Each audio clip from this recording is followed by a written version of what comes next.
70 minute है तुम्हारे पास, शायद तुम्हारी जिंदगी के सबसे खास 70 मिनट। आज तुम अच्छा खेलो या बुरा, यह 70 मिनट तुम्हें जिंदगी भर याद रहेंगे। जाओ पहले उस आदमी से साइन लेके आओ, आई जिसने मेरे हाथ पे ये लिख दिया था। आज आपका अमित मिमिक्री करने के मूड में नहीं है, ना ही कोई फिल्मी कहानी सुनाने के। पहली आवाज सुनकर आपके जहन में किंग खान और दूसरी आवाज सुनकर बिग बी आ ही गए होंगे। आवाजें हमें कुछ यूं ही पहचान में आती हैं, भले लता किशोर रफी के गाने हों, हम आंखें बंद कर ही उन्हें पहचान जाते हैं, उनकी आवाज में खो जाते हैं। हाँ जी, उम्मीद है आपको मेरी आवाज से जान गए होंगे कि आज अमित आपको कुछ स्पीच की बातें या फिर ह्यूमन की बायोमेट्रिक्स की बातें करने वाला है। आज का एपिसोड होने वाला है स्पीच रिकॉग्निशन पर। हेलो दोस्तों, मैं आ गया हूं आपका deep story teller Amit take stories के नए एपिसोड में। उम्मीद है आपको पिछला एपिसोड अच्छा लगा होगा। आज बात होगी ह्यूमन के बायोमेट्रिक्स की। ऑल्दो हमने पिछले एपिसोड में फेस रिकॉग्निशन को जाना था, जो कि भी एक बायोमेट्रिक्स के अंदर ही आता है। चलिए बात करते हैं ह्यूमन के डिफरेंट बायोमेट्रिक्स पैटर्न्स के आधार पर बायोमेट्रिक कैसे काम करते हैं उनके ऊपर। फेस रिकॉग्निशन तो हम पहले ही जान चुके हैं। Iris retina recognition, speech recognition, किसी आवाज से उसे पहचानना, फिंगरप्रिंट के आधार पर जानना कि यार ये बंदा कौन है। कई जगह पे ये काम में आता है। पाम रिकॉग्निशन, पाम प्रिंट से भी हम किसी इंसान को जान सकते हैं। सिग्नेचर वेरिफिकेशन या सिग्नेचर रिकॉग्निशन भी बहुत बड़ा सेगमेंट है। गेट रिकॉग्निशन, कुछ नया आपने पहली बार सुना होगा। गेट एनालिसिस बेसिकली इंसान के बॉडी मूवमेंट पैटर्न से आधार पे समझा जाता है।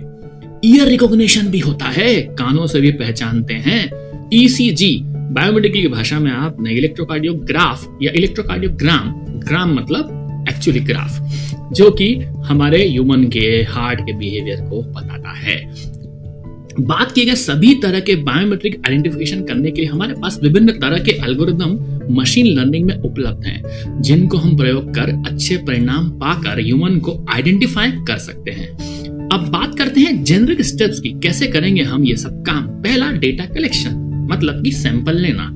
जैसे वॉइस सैंपल ले लो, फेस सैंपल ले लो, फिंगरप्रिंट्स का सैंपल ले लो, रेटिना सैंपल ले लो या गेट इन्फो को कहीं कैप्चर कर लो। सेकेंड स्टेप में बात करेंगे प्री प्रोसेसिंग की, मतलब जो हमने सैंपल लिया है उसको क्लीन करना, हो सकता है कि डेटा क्लीनिंग की आवश्यकता हो, फिल्टरिंग करना या फिर हमें इमेज को रीसाइज करना अगर इमेज के फॉर्म में वो डेटा है तो। तीसरी बात होती है फीचर एक्सट्रैक्शन की, जिसके आधार पे हम, जैसे स्पीच के केस में पिच, किस पिच से इंसान बोल रहा है, धीरे बोल रहा है या धीमे बोल रहा है या तेज बोल रहा है।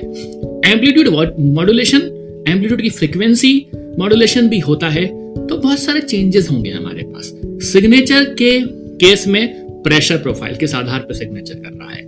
डिटेक्शन या रिकॉग्नाइज करना फाइनली स्टेप होगी। ये 4 स्टेप्स के आधार पे हम लोग कोई भी काम कर सकते हैं।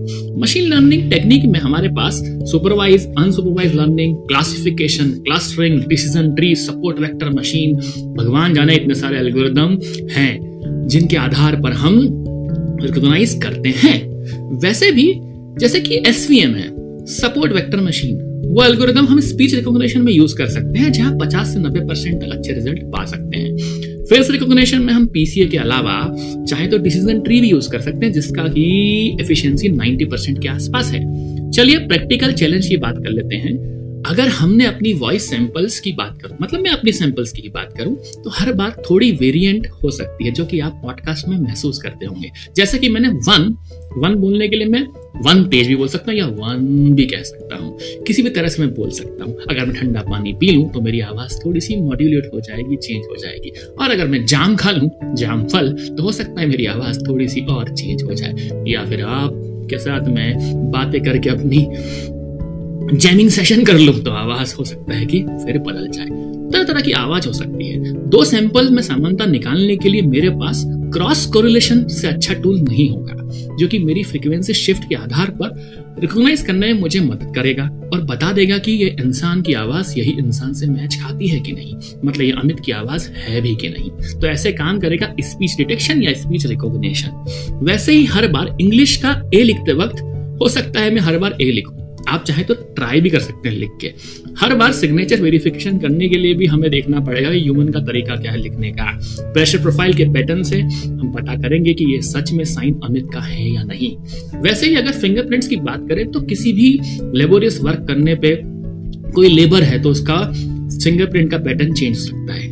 कोई अगर मैनुअल वर्क करता है तो उसका पैटर्न हो सकता है, या हमारे घर में कोई गृहिणी है जो सब्जी काटती है, घर के काम करती है, तो उसका फिंगरप्रिंट पैटर्न चेंज हो सकता है। और वो हो सकता है कहीं काम भी करती हो, कोई वर्किंग प्रोफेशनल हो। तो कोविड में अगर आप पहले याद करें, कोविड के पहले हम जब ऑफिस में जाते थे तो फिंगरप्रिंट अटेंडेंस लगाते थे, लेकिन कई दफा बायोमेट्रिक मशीन कह देती थी अरे यार पहचान कौन, तो ये नहीं है। दूसरी ओर बायोमेडिकल सिग्नल ईसीजी की बात करें जो यूनिक है, जिसकी चर्चा आजकल कम नहीं है, वह भी एक तरह का तरीका हो सकता है जिससे हम किसी इंसान को पहचान सकते हैं। चलिए आज के इस छोटे से बाइट साइज पॉडकास्ट को समराइज कर लेते हैं। आज हमने बात की बायोमेट्रिक्स की, ह्यूमन बायोमेट्रिक्स की, उनके काम करने के लिए मशीन लर्निंग का रोल, और फाइनली क्या चैलेंजेस हैं। जितनी भी टेक्निकल टर्म की आज बात की गई है, कोशिश होगी कि उनकी डेफिनेशन डिस्क्रिप्शन में डाल दी जाए। उम्मीद है आपको ये छोटा सा पॉडकास्ट पसंद आया होगा और एपिसोड इंफॉर्मेटिव लगा होगा। तो लेता हूं आपसे विदा, तब तक आप मेरे पॉडकास्ट टेक स्टोरीज का मजा लेते रहें, सुनते रहे डीप स्टोरी टेलर अमित को टेक स्टोरीज जियो सावन स्पॉटिफाई पे। स्पॉटिफाई पे नया फीचर आ गया है तो मुझे रेट कर दें, और मिलते हैं, मुलाकात होती रहेगी यहीं पे। इंस्टाग्राम पे आप फॉलो करते ही हैं मुझे। Thank you.